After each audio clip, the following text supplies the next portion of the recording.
जादुई टीवी। सुनो, तुम्हारे बाबूजी तो कब के गुजर गए। अब उनका जो सामान है वो पड़े पड़े कबाड़ा हो रहा है।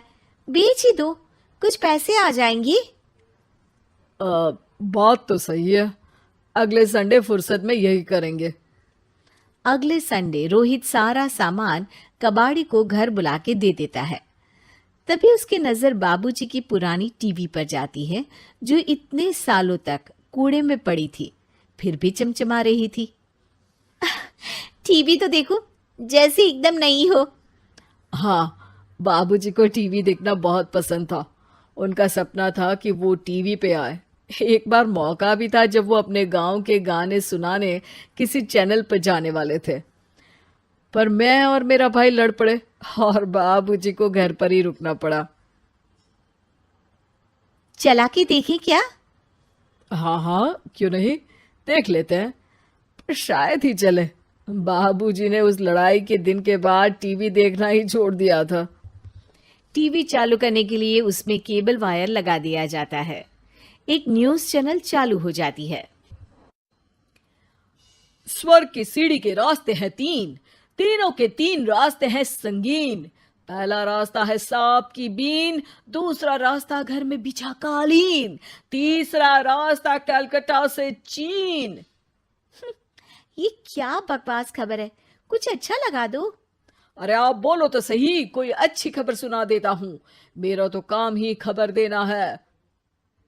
अरे बाप रे, टीवी बात कर रही है।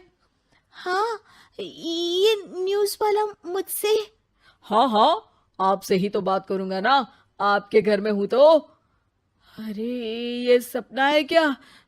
तुम हमसे बात नहीं कर सकते? अरे सपना नहीं भाई साहब, ये टीवी जादुई टीवी है। बोलो, क्या खबर सुननी है, वरना ब्रेक लेने का टाइम आ जाएगा। सुप्रिया घबरा के टीवी बंद कर देती है। वो क्या था? अरे एक बार और चालू करके देखे, फिर से बात करेगा तो चैनल बदल देंगे। सुप्रिया फिर टीवी चालू कर देती है। अरे ऐसा कोई मुंह पे टीवी बंद करके जाता है क्या? मुझे बुरा लगा आपका नेचर। चाय पानी तो पूछो। सुप्रिया टीवी के बटन से चैनल बदल देती है। अब टीवी पर एक फिल्म चल रही है। अरे ये तो सूर्यवंशम है ना?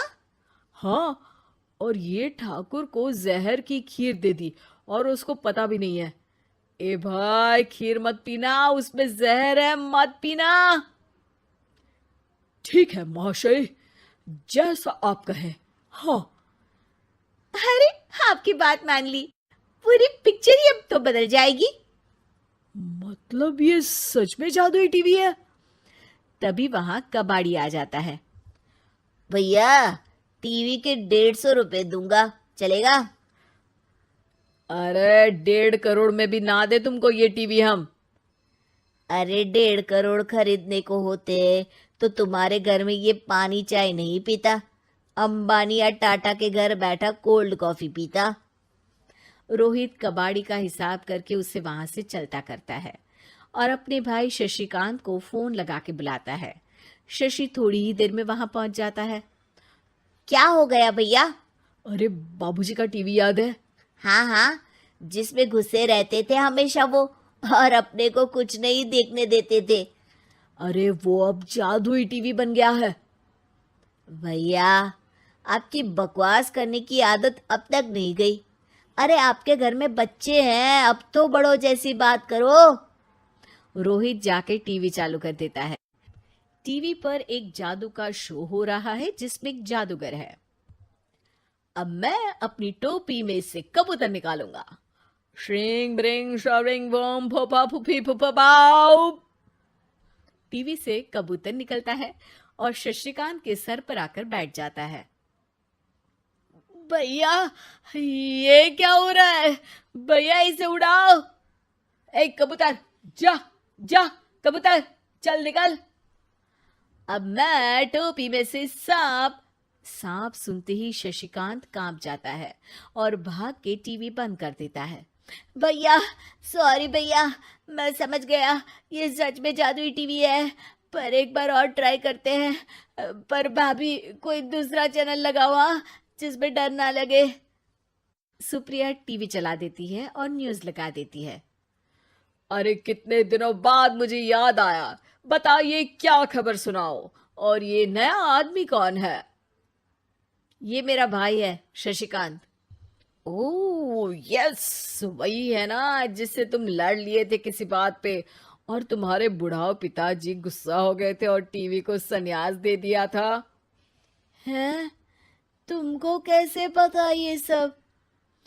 इस टीवी में रहने वाले आदमी से लेकर कबूतर तक को तुम्हारे बाबूजी और तुम्हारी बातें पता है, इसलिए तो ये जादुई टीवी है। ये टीवी क्या कर सकती है वैसे? तुम जो मांगो दे सकती है। कहानी बदल सकते हो, खबर बदल सकते हो, कोई चीज मांग सकते हो। अरे भैया, ये टीवी मैं लेके जा रहा हूँ। बाबूजी का लाडला तो मैं ही था ना। अरे ऐसे कैसे? मैं बड़ा बेटा था, अब तक मेरे घर में टीवी थी ना। अब तक कहाँ गए थे पिताजी के लाडले? तुम्हारी गलती का एहसास भी है। अरे भैया, ज्यादा ना बोलो वरना भूल गए आपके दांत तोड़ दिए थे मैंने उस लड़ाई में। मेरी बीवी के सामने मेरी बेइज्जती करता है। रुक दोनों भाई हाथापाई पे उतर जाते हैं। रुक, बताता हूं तुझे कि कौन बड़ा है। अरे छोटे का दम तो देख लीजिए आप। ये खबर आपके बाबूजी को देता हूं। तभी टीवी अचानक बंद हो जाता है। अरे शायद टीवी नाराज हो गया। और लड़ लो, आए बड़े खली बनने। टीवी से एक तेज रोशनी निकलती है और टीवी में बाबूजी दिखाई देते हैं। बापूजी आप? इतना चकरा क्यों रहा है? अपने बाप को नहीं पहचानता क्या? ये तो ऐसा ही है बाबूजी। प्रणाम बाबूजी। अरे चुप कर, तुम दोनों ही उल्टे हो। तुम्हारी वजह से मैंने टीवी में आने के सपने को छोड़ दिया, तुम्हारी लड़ाई की वजह से। और तो और, जितना मैं अपनी बीवी को नहीं देखता था उतना टीवी को देखता था, वो भी छोड़ दिया तुम दोनों की लड़ाई की वजह से। और अब मरने के बाद जब मैंने टीवी को जादुई टीवी बना दिया तो भी तुम इसका फल लेने की जगह लड़ रहे हो। अरे तुम तो लायक ही नहीं हो। अब तुमको बाबा जी का ठुल्लू भी नहीं मिलेगा। बाबूजी चले जाते हैं। टीवी बंद हो जाता है। रोहित और शशिकांत गिड़गिड़ा के टीवी के सामने हाथ जोड़ के बाबूजी को बुलाते हैं, पर टीवी सिर्फ धुआं निकालता रहता है।